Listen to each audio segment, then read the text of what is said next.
Layland company ఉంది. Ashok Leyland company నిర్మాణం 2014-19లోనే అయిపోయింది పూర్తిగా నిర్మాణం.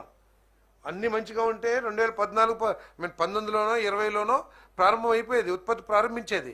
కేవలం ఆ ప్రభుత్వం చేసిన కొన్ని అవినీతి కార్యక్రమం అంటారో లేకపోతే అహంకార కార్యక్రమం అంటారు, ఏమంటారో తెలీదు. దాని మూలంగా వాళ్ళు గేటుకు తాళం వేసి వెళ్ళిపోయారు. కొన్ని 100 కోట్ల పెట్టుబడి పెట్టిన అశోక్ లేలాండ్ 5 సంవత్సరాల్లో మేము చేయము ఇక్కడ అని చెప్పేసి తాళం వేసి వెళ్ళిపోయినాయి. ఈరోజు మళ్ళీ మొన్న లోకేష్ గారి చేతుల మీద కూడా హిందూజా గారు డైరెక్ట్గా ఇక్కడికి వచ్చి అది ఓపెన్ చేయడం మూలంగా ఈరోజు మా ప్రాంతాలందరిలో కూడా రోజు వచ్చి అశోక్ లేలాండ్కి ఒక లెటర్ ఇవ్వండి, మాకు ఒక ఉద్యోగానికి రికమెండేషన్ చేయండి అని అడుగుతున్నారు.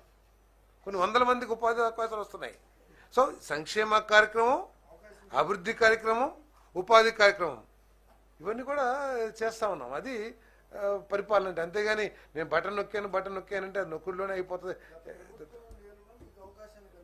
ఏదండి